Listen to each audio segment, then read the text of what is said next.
안녕하세요. 반갑습니다. 오늘 참 좋은 날입니다. 하나님께서 저와 여러분의 가정에 준비하신 은혜와 평강이 넘쳐나기를 예수님의 이름으로 축원합니다. 열왕기상 22장 41절로 53절에 있는 말씀을 중심으로 해서 목적 달성을 위한 평가 기준과 실행 평가에 대해서 말씀을 나누고자 원합니다. 오늘은 무슨 주일입니까? 맥주 감사 주일입니다. 맥주 감사절은 무엇입니까? 맥주 감사절은 이스라엘에게 있어서 3대 절기 중에 하나입니다. 첫 번째는 유월절이 있습니다. 신약에서는 그걸 부활절이라고 말합니다.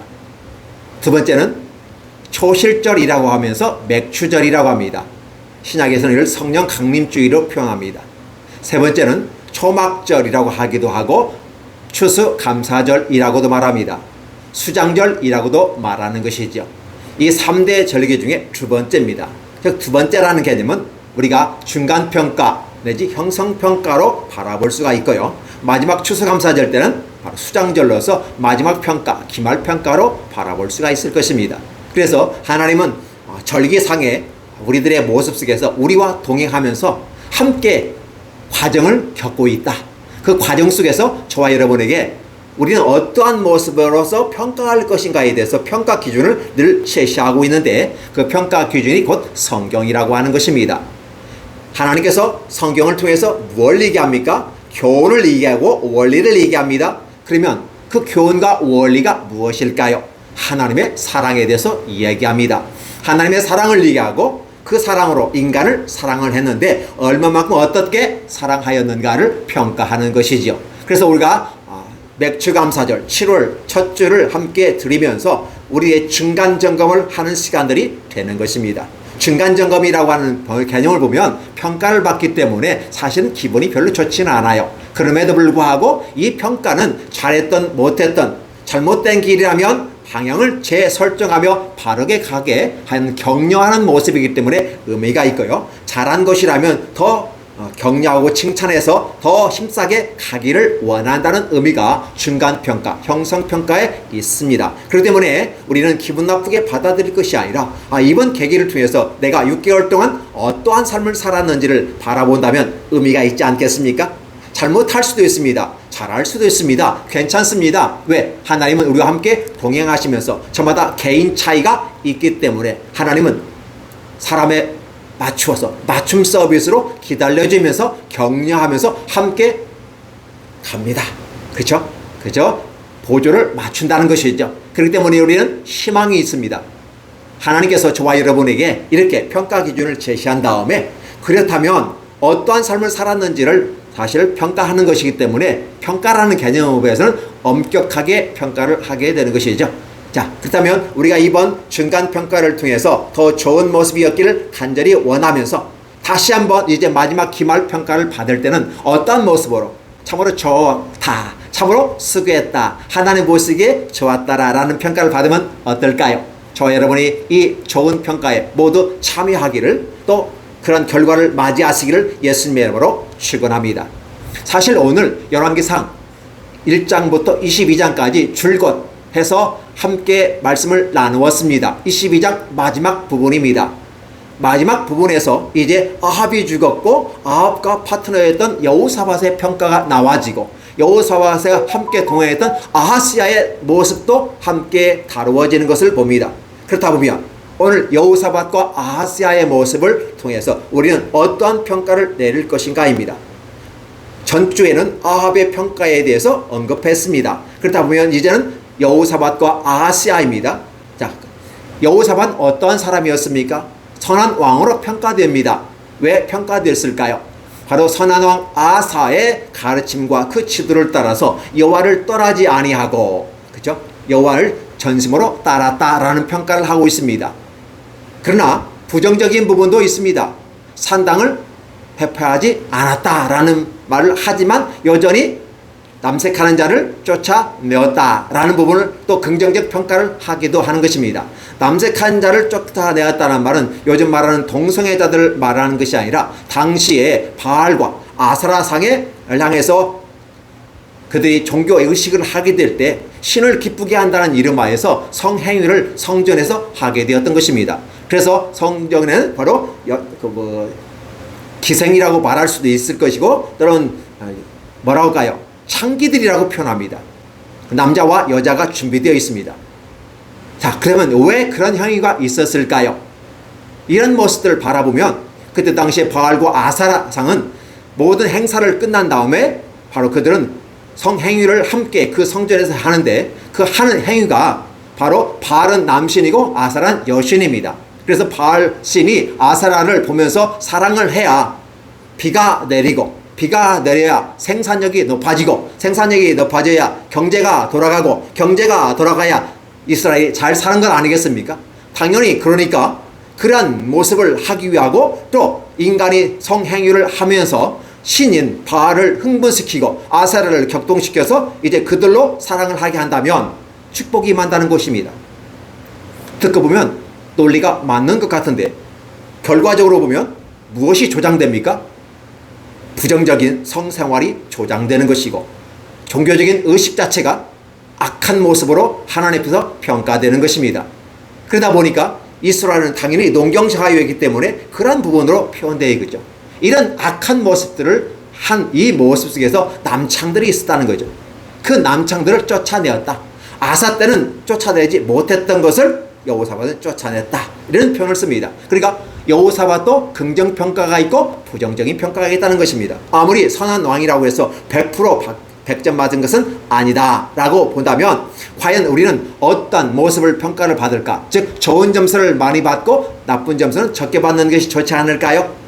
어쨌든 아사의 길을 쫓아서 여호와를 떠나지 아니고 전심으로 하나님을 쫓았다라고 평가를 받기 때문에 여호사밧도 선한 왕으로 평가받는 것입니다. 그렇죠? 자, 반면에 어떤 모습이 또 나올까요? 오므리 왕과 두 번째 아합의 아들 아하스야는 바로 왕위에 올랐으나 2년밖에 왕위에 이르지 못하였다라는 평가를 하면서 이 아하스야는 선한 모습은 하나도 없어 보입니다. 왜 그럴까요? 아합 자체가 참으로 악의 대명사였고 북이스라엘의 최고의 권력을 누렸던 사람이고 하나님과 대적하는 모습으로 인간을 대신 즉 악마를 대신해서 인간의 사자라고 말할 수 있을 정도로 사실 아합도 하나님을 아는 사람이었습니다. 그럼에도 불구하고 그 안에 이세벨이 들어옴으로써 외교적인 문제를 발생하지 않고 그 아합이 이세벨의 말을 따라 움직이다 보니까 아합 자체가 여호와로 갈 수 있는 길을 모든 원천적으로 봉쇄하게 되는 것입니다. 우리는 이런 질문을 합니다. 아니 남편이고 왕인데 왜 지 맘대로 못해? 라고 우리는 얘기할 수 있겠지만 외교적인 문제에서 이세벨의 말을 들을 수 있는 또 들어야만 하는 함께 가야만 하는 이런 파트너를 잘못 만났기 때문에 그렇습니다. 그러다 보니까 아합이 여호와께로 돌아온다는 것은 사실은 어려움이 있었다. 그래서 때로는 아합을 향해서 보면 악한 마귀의 승리였다라고 말할 수도 있을 것입니다. 그럼에도 불구하고 종합적으로 보면 하나님의 승리였다. 왜냐? 악한 자는 악한 선택의 길로 가게 되더라는 것입니다. 그렇게 하나님께서 기회를 주었습니다. 위대한 선지자 엘리야를까지 보냈습니다. 각종 환난과 어려움 속에서 각종 기적을 통해서 하나님은 살아계신 하나님이 여호와다라고 얘기했고 많은 백성들의 입에서도 여호와가 하나님이시다라고 누누이 이야기했음에도 불구하고 여전히 그는 돌아오지 않았다라는 것입니다. 결국은 인간은 평가를 받는 기준은 자기가 행한 대로 평가를 받게 되는 것입니다. 기회는 하나님이 주신 것이고 그 기회를 잘못 사용하냐 잘 사용하느냐는 건 인간의 평가 기준이 되게 되는 것입니다. 그 평가 기준은 하나님 말씀을 잘 따랐느냐 그렇지 않았느냐에 있습니다. 우리가 열왕기서를 참 이렇게 보면 참 재밌습니다. 특별히 열왕기서는 하나님에 대한 선지자의 어떤 태도로 갈 것인가를 얘기해 주면서 첫 번째 선지자는 뭡니까? 바로 하나님 말씀은 예언이 반드시 성취된다는 사실을 우리에게 알려주기를 원하시는 것입니다. 열왕기상서를 계속 읽다 보면 여호와의 선지자들이 나타나서 말씀을 전하는데 반드시 되어진다. 반드시 성취된다는 것입니다. 첫 번째입니다. 두 번째는 하나님의 선지자들은 여호와의 말씀에 비록 힘들고 어렵고 고난이 찾아온다 할지라도 반드시 순종하고 준행해야만 한다는 것입니다. 하나님의 선지자가 자기의 욕심과 자기의 방법과 자기의 경험을 따라서 여호와의 명령을 거절하면 그 즉시 죽습니다.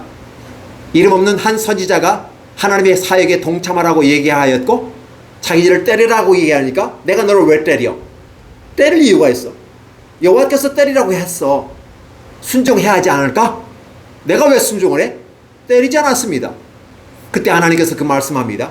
여호와의 전하신 말씀을 네가 순종치 아니하였으므로 너는 사자가 너를 죽일 것이다 라고 예언을 했고, 그 예언은 그가 집에 돌아가는 그 순간에 사자가 나타나서 그를 찢었습니다. 이런 예시를 보더라도 하나님의 선지자들은 하나님의 말씀에 대해서 100% 순종하고 절대 순종하며 나아가야 된다는 사실을 보여주는 것이고, 이 선지자의 말씀을 따라 이스라엘 왕들도 평가를 하게 되는데, 과연 선지자의 말을 얼마만큼 잘 들었느냐, 얼마만큼 잘 참고해서 정책에 반영을 했느냐라는 것이었습니다.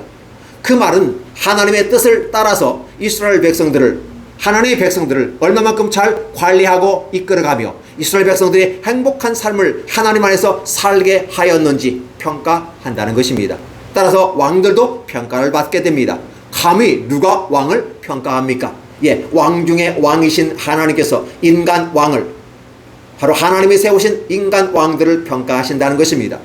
그 말은 선지자가 목숨을 걸어놓고 왕 앞에서 전하며 전달하는 이 메시지를 분명히 받고 얼마만큼 순종했느냐는 것입니다. 잘 순종하는 자는 바로 다윗의 길을 따라가는 자요, 잘 따라가지 못하는 자는 여로보암의 길로 따라가는 자다라는 평가 기준을 두 가지로 제시해 놓고 있습니다. 그래서 모든 역대 왕을 평가를 해볼 때 그들이 여호와 앞에 정직히 행하였다라는 평가를 하면서 다윗의 길로 간 왕들, 그래서 5명을 가르쳐서 선한 왕들이라고 표현하는데, 그 중에서 아사와 여호사밧이 2명이 포함되어 있다는 사실입니다. 그래서 선한 왕을 평가하는 반면 악한 길을, 바로 느밧의 아들 여로보암의 길을 따라갔다라고 표현하는 것입니다. 왜냐하면 저번 주에 또 함께 우리가 살펴보았던 것은 무엇입니까? 이 여호사밧도 하나님이 세우신 종입니다. 분명히 그는 왕이 되어야 할 사람이 아니었습니다. 그럼에도 불구하고 다윗에게 기회를 주었던 하나님께서는 여로보암에게도 기회를 주어서 다윗만이 아니라 누구든지 하나님 말씀대로 함께 동하며 그런 자질과 능력을 가지고 넓은 마음을 가졌다면 하나님이 기회를 주신다라는 사실을 여로보암을 통해서 하나님은 알려주셨습니다. 그럼에도 불구하고 그의 생존 본능에 따라서, 생존권을 따라서 자기 나라를 제대로 관리해야 된다는 그런 생존 의식 속에서, 불안한 마음 속에서 바로 그는 하나님 여호와의 말씀을 따르지 아니하고 그의 필요를 따라서 그의 생존권을 보장하기 위해서 악한 짓을 하였는데 3대 정책이라고 하는 것입니다. 바로 여로보암의 길은 이 3대 정책입니다.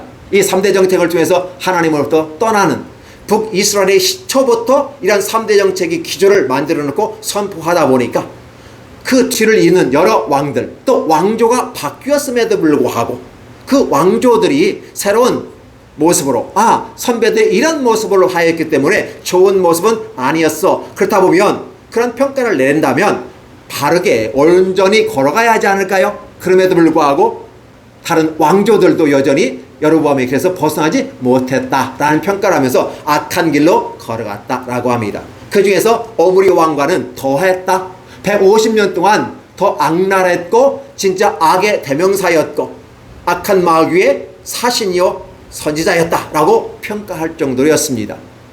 그래서 이제 아합의 그 놀라운 외교력과 정치술과 또 군사력과 무역에 힘입은 것은 바로 솔로몬 이상의 어떤 모습을 갖추었는데도 불구하고 그는 좋은 평가를 받지 못하고 악한 왕으로 평가되는 것입니다. 그의 아들 바로 아하시아가 왕위를 이었지만 2년을 못 가고 죽었다는 것입니다. 우리가 이러한 부분을 보면 아합에게는 그렇게 많은 시간 동안 하나님이 할애를 해주셨는데 왜 아하시아에게는 2년밖에 기회를 주지 않았을까를 생각해 봅니다. 성경은 이렇게 말합니다.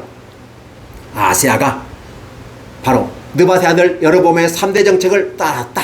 그래서 벗어나지 않았습니다. 그것만도 괜찮을 텐데 더 한술 더 떠서 아버지 아합의 길을 걸었고 어머니 이세벨의 길을 걸었다라는 표현을 성경에서는 함축적으로 쓰면서 이 아하시아는 최고의 절정입니다. 불꽃처럼 타올라서 영광을 위해서 하나님을 위해서 살아야 되는데 불꽃처럼 악을 위해서 태어난 존재가 바로 아하시아라는 것입니다. 왜 그랬을까요? 그의 부모님의 영향이 컸다고 일부 예배에서는 말씀을 드렸습니다. 그래서 부모의 역할론과 그 자녀의 결과가 어떻게 나는지는 일부 예배에서 말씀을 드렸습니다. 자, 그렇다 보면 아하스야는 결국은 2년의 모습 가운데 왕위에서 패해집니다. 죽습니다. 이 말은 결국은 악한 거에 대해서 더 이상 하나님은 반복하고 싶지 않으심을 얘기합니다. 결국은 아버지가, 어머니가 그 자녀에게 무엇을 물려주냐는 것입니다. 평가 기준을 제시하는 겁니다. 기억해 주셨길 바랍니다. 부모가 자식을 어떻게 통제할 수 있겠습니까? 때로는 사랑의 매를 들어 휘처리를 통해서 잡는다고 합니다. 예, 그 순간은 잡혀질지 몰라도 바로 아버지와 어머니의 살아가는 삶의 행동과 그 평가 기준을 따라서 자식은 가게 되더라는 것입니다. 아버지가 술주정뱅이면 거의 한 80% 정도는 술주정뱅이 됩니다. 아버지가 술, 담배를 많이 하면 그렇게 따라갑니다. 그러나 20%는 안 따라갑니다. 왜? 아버지의 삶이 별로 좋은 게 아닌 거야. 나는 저렇게 살고 싶지 않아. 나는 우리 부모님처럼 살고 싶지 않아. 라고 평가한 사람은 그렇게 살지 않기 위해서 무단히 노력합니다. 그러나 그것이 쉽지 않기 때문에 한 20%로서 잡아보는 것이지요. 아하스야는 아버지도 그랬고 어머니도 그렇고 그 선대 북이스라엘의 문을 연 여로보암이 그랬기 때문에 거기서 여전히 벗어나지 못했다라는 말을 하면서 여로보암보다 더 악한 왕으로 평가를 받습니다. 결국 악한 왕은 심판을 받는다는 것이, 그리고 불의의 행위에 대해서 평가를 받는다는 걸 분명히 성경은 얘기합니다. 악한 자들이 잘 되는 모습도 있습니다. 잘못되고 참으로 악한 마음과 악한 계획을 가지고, 그래서 시편에서는 그렇게 말하죠. 죄인의 길과 오만한 자리에 앉지 아니하고 동행하지 않는 것이 복이 있다라고 합니다. 그렇죠? 사실 이런 부분에 대해서는 여호사밧도 아합과 동행하였고 전쟁에 동참했던 모습들 보면서 잘못됐다고 볼 수 있습니다. 물론 여호사밧은 힘이 약한 국가로서 어쩔 수 없이 끌려가는 모습이었다라고 평가할 수 있고, 또 여호사밧도 이런 평가합니다. 내가 살기 위해서, 생존을 위해서 나는 어쩔 수 없이 그랬어 라고 말하면서 이제 그걸 받아들이는 순간 악마는 바로 여호사밧의 턱 밑에 들어가서 숨어 있었던 것이죠. 생존권 밑에 들어가서 숨어서 악마가 여호사밧과도 동행했음을 기억해 주시기 바랍니다. 그러니까 선한 왕은 100% 하나님이 동행해서 100% 성공한다라고 여러분 생각하실 것입니다. 예, 맞습니다. 그렇게 하나님은 이끌어 가십니다. 그런데 인간은 오염된 심성을 갖고 있고 불안한 마음이 있어요. 이 불안한 마음 속에서 생존이라는 것이 대단히 중요합니다. 내가 살아야 주님의 영광과 나라를 위해서 일할 수 있지 않겠어? 라고 말하면서 내가 살아야 돼. 내가 살기 위해서는 하나님이 원하지 않는 방식이지만 내가 선택할 수밖에 없어 라고 합의하는 순간 악한 마귀는 내 생존권이라고 하는 그 턱 밑으로 싹 숨어서 나와 함께 악한 마귀도 동행하다라는 사실이죠. 그렇기 때문에 여호사밧도 사실은 부정하고 안 좋은 모습도 있었다라고 성경은 누누이 얘기하면서 완전한 인간은 없어라고 얘기합니다. 선지자도 마찬가지고 왕도 마찬가지입니다. 완전한 인간은 없어라고 표현하는 거죠. 그러다 보면 우리는 완전한 인간은 없지만 완전한 인간이신 메시아가 앞으로 와서 우리를 이끌어 가실 것을 생각하면서 그 메시아가 오시는 그 길이 여호와의 말씀을 따라 오시는 것이고 아브라함과 다윗의 자손 예수 그리스도에 따라서 우리가 흘러간다는 사실을 마태는 간파하고 족보를 기록하면서 그렇게 기록하고 있습니다. 그래서 성경을 읽는 모든 사람들은 아하, 왜 마태가 족보를 기록하면서 아브라함과 다윗의 자손 예수 그리스도의 세계라고 표현했는지를 딱 눈에 간파할 수 있는 것이지요. 자, 그러면 하나님의 길은, 하나님의 평가 기준은 무엇일까요? 바로 여호와의 말씀을 따라갑니다. 왜 그러냐고 제가 물었습니다. 바로 그건 왕 중에 왕이신 하나님의 법칙이고 방법입니다. 하나님께서 원하시는 길입니다. 그래서 하나님이 세운 인간들을 여전히 평가하는 것이죠. 그 왕들이 또 자기가 세웠던 여러 신나라들을 평가하게 되는 거고, 그 신하들은 또 국민들을 평가함으로써 이 땅에 존재하는 우리들은 평가 속에서 살아가고 있다라고 얘기하는 것이죠. 그렇다면 이런 평가 속에서 평가를 잘 실행했는지 안 했는지 또 한번 평가해야 하지 않을까요? 실행평가가 되어지는 것이죠. 그래서 오늘 이 본문은 여호사밧의 평가와 아하스야의 평가인 것입니다. 아하스야는 왕위에 오른 지 2년밖에 안 됐어요. 그럼에도 불구하고 여로보암과 아버지 아합과 어머니 이세벨을 따랐다라는 이 평가 한마디 속에 딱 마침표 찍는 순간, 아, 저의 사람의 삶은 어떠한 삶이었는지를 능히 마치 영화를 보는 것처럼 우리가 알 수 있는 것이죠. 그렇게 해서 평가가 끝난다는 사실을 얘기해 주는 겁니다. 열왕기사는 이렇게 저와 여러분에게 그렇게 많은 사람들이 우리에게도 왕을 세워주소서라고 외쳤던 것을 기억하십니까? 사사기 시대 때 마지막 사무엘 선지자를 통해서 말합니다. 당신은 나이가 늙었고 당신의 아들 또한 부정한 자들이기 때문에 더 이상 우리가 믿고 따라갈 수가 없습니다 라고 말하는 것입니다. 그렇다 보면 선지자가 부정한 아들들, 사실은 사무엘 아들들이 선지자였을까요? 선지자였을 수도 있습니다. 그러나 그 두 아들이 부정한 짓을 하기 때문에 이스라엘 사람들이 더 이상 신뢰를 잃어버렸어요. 당신은 늙었거니와 이래 우리의 새로운 지도자를 세워주십시오 하고서 왕을 다른 민족처럼 다른 나라들처럼 세워달라고 했습니다. 하나님께서 친히 왕이 되시는데 그 왕을 버려버리고 세상 나라의 왕을 세워달라고 했던 것이죠. 그래서 하나님께서 침묵하시고 그래 소원 들어줘 사무엘에게 허락했고 사무엘은 그대로 전달했던 것입니다. 그래서 왕위가 전달되어지고 왕정제도가 진행되는 것입니다. 그렇다 보면 너희가 그렇게 원했던 왕들의 삶은 어떠냐라는 것이었습니다. 여전히 왕들도 선한 왕이 있었고 악한 왕이 있었는데 선한 왕보다 악한 왕이 더 많았다. 그렇다 보면 너희들이 그렇게 원했던 왕들이 너희들에게 행복을 주었느냐, 너희에게 바른 길을 제시했느냐, 생명의 길로 제시했느냐는 거 묻는 것입니다. 내가 너에게 얘기하지 않았니? 왕이 너의 땅을 차지할 것이고 너의 자녀들을 데려다가 일을 시킬 것이고 너의 아들 딸들을, 그죠? 그래서 너희들은 이제 그들의 말을 듣고 그들의 종이 되어야 되는 상황이 발생하는데 그래도 좋겠느냐 했을 때 그래도 좋사오니 우리가 왕을 세워주옵소서라고 외치는 그 목소리 어떻습니까? 이 목소리 생각하면서 한 가지 머리에 스쳐 지나가는 게 있습니다.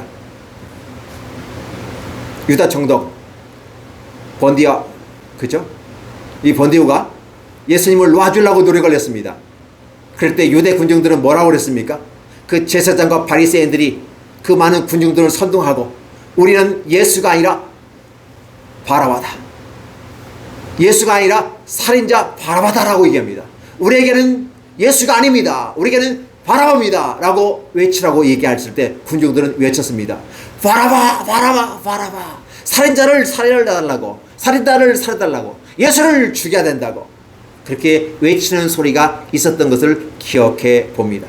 이러한 모습들을 바라볼 때 결국은 이스라엘은 하나님의 평가 기준에서 어긋나 있고 그들의 삶에 실행한 행동에 대해서 평가를 받았을 때 부정적인 평가를 받을 수밖에 없었다는 것입니다. 그래서 이스라엘 역사 속에서 참담한 어렵고 힘든 과정들을 겪었다는 사실을 생각하면서 늘 우리는 이 열왕기사를 마치는, 열왕기 상서를 마치는 이 시점에서 다시 한번 보는 것입니다. 하나님의 목적 달성을 위하여, 이 하나님의 목적이라고 하는 것은 하나님께 영광을 돌리고 인간이 그에 함께 따라가며 하나님과 더불어 행복한 삶을 살아가는 것이 하나님의 목적이었습니다. 그 목적을 통해서 목표를 설정했는데 여호와의 율례와 규례를 지키고 따라가라, 선지자가 그 길을 안내할 것이다 라고 했습니다. 하나님 방식이 그랬어요. 그런 목표를 설정했습니다. 첫째, 여호와의 언약을 지키느냐, 여호와의 전을 따라 함께 절차를 따라 밟아가느냐 라는 것이었습니다. 선지자의 전해준 말 함께 귀를 기울일 것이냐 라고 목표를 설정한 것입니다. 이 목표에 이스라엘 사람들은 자격 미달인 것입니다. 그 모습 가운데서 바로 너희들이 그렇게 원했던 왕들, 남유다의 여호사밧의 왕, 북이스라엘의 아하스야의 왕, 두 왕을 남과 유다의 대표 주자로 평가하면서 오늘 저와 여러분도 함께 평가하시겠다는 것입니다. 구약의 그때 당시의 사람들을 평가하셨다면 오늘 이 시대에 사는 저와 여러분들을 하나님은 평가하신다는 것입니다. 그래서 우리는 이 맥추절의 감사 축제 속에 들어가면서 성령께서 우리에게 임하셔서 우리를 깨닫게 하고 생각나게 하시는 것입니다. 왜 초실절이던 이 맥추절이 신약에서는 성령 강림주일로 50회에 발생하였을까? 성령이 오셔서 우리를 무엇을, 왜 성령이 우리에게 오셔서 기름 부을 듯 하며 우리의 생각을 불릴 듯 일어나게 하셨을까를 생각해 보시기 바랍니다. 바로 중간평가인 것입니다. 그래서 저와 여러분이 하나님 앞에서 내가 이 처음에 인생의 삶을 살아가면서 출발하면서 6월절로 말미암아 새로운 생명의 길로 내가 처음 예수 믿고 출발했습니다. 그렇다면 이 맥추절을 통해서 내가 중간평가를 해보는 것입니다. 이렇게 평가를 해보고, 근데 그 평가가 성령이 임하지 아니하시면 평가가 이루어지지 않아요. 선생님이 오셔야 시험을 볼 거 아니겠어요? 그래서 신약에서는 성령께서 선생님으로 우리가 오셔서 시험을 주시잖아요. 깨닫게 해주시잖아요. 중반에 평가를 하신다는 것입니다. 그러면 성령께서는 이때는 책망하지 아니하시고 생각나게 하시고 잘 풀어가라고 말하며 돌이키라고 격려해 주시고 위로해 주십니다. 생각이 안 나니? 생각해봐. 내가 기다려줄게. 그래서 마치 변호사가 옆에 있으면서 이렇게 해봐 저렇게 해봐 알려주는 것처럼 우리 성령께서 저와 여러분에게 동행하면서 함께 해주시는 거예요. 그래서 성령 강림절이 중요한 겁니다. 성령이 오셨네, 성령이 오셨네. 우리에게 불같은 성령이 오셨습니다. 비둘기 같은 성령이 오셨습니다. 물같이 오셨습니다. 할렐루야, 감사합니다. 하고 그 성령을 여러분 마음속에 기쁘게 마치 긴 호흡을 들어 마시는 것처럼 우리 하나님을 함께 여러분의 가슴 속에, 여러분의 영혼 속에 모셔드리시기를 예수님으로 축원합니다. 하나님께서 성령을 통해서 저와 여러분을 생각나게 하고 올바른 길을 제시할 것입니다. 우리가 이렇게 한번 한 사건을 딱 단락 짓고 나오면 그 다음에 우리가 머릿속에 생각나는 게 아하, 평가 기준 딱 제시해야 됩니다. 머릿속에 딱 기억해야 합니다. 마지막 시험 볼 때까지. 그렇죠? 그리고 그 평가를 위해서 나는 어떻게 삶을 살아갈 것인가를 스스로 또 여러분 앞에서 또 우리 성도들이 함께 이 말씀을 듣는 모든 성도들이 함께 이 말씀의 기준을 따라서 살아가면서 마지막 기말고사, 마지막 총괄평가에 따른 진정한 축제요, 아름다운 축제요, 희망의 대축제일이 일어났으면 좋겠습니다. 이 놀라운 축복이 저와 여러분에게 있기를 예수님의 이름으로 축원합니다. 기도하겠습니다. 하나님 감사합니다. 맥주전을 우리에게 주셨습니다. 이 축복을 주셨습니다. 때로는 심판이라는 부분에, 때로는 평가라는 부분에 마음이 위축되기도 하지만은 그런 성령께서 이 땅에 오셔서 우리에게 임하시고 생각나게 하시고 깨닫게 하시고 길을 열어 인도하심으로 말미암아 하나님께 영광 돌리게 하여 주시고 남은 때 6개월 동안 어떤 삶을 살 것인가를 계획을 다시 재수정하고 방향을 재설정하며 잘못된 길이 있다면 고쳐나가게 하시고 잘된 길이라면 더 힘차게 달려갈 수 있도록 하나님 우리에게 길을 열어 주옵소서. 그래서 마지막 6개월의 아름다운 모습 가운데 주님 기말고사 총괄평가 속에서 좋은 평가 받을 수 있도록 하나님 축복해 주옵소서. 착하고 충성된 종아, 내가 작은 일에 최선을 다했다, 잘했다, 이제 낙원에서 쉬라 라는 이 평가를, 이 말씀을 듣는 모든 분들에게 하나님께서 주시기를 예수님의 이름으로 축원하며 기도하옵나이다. 아멘.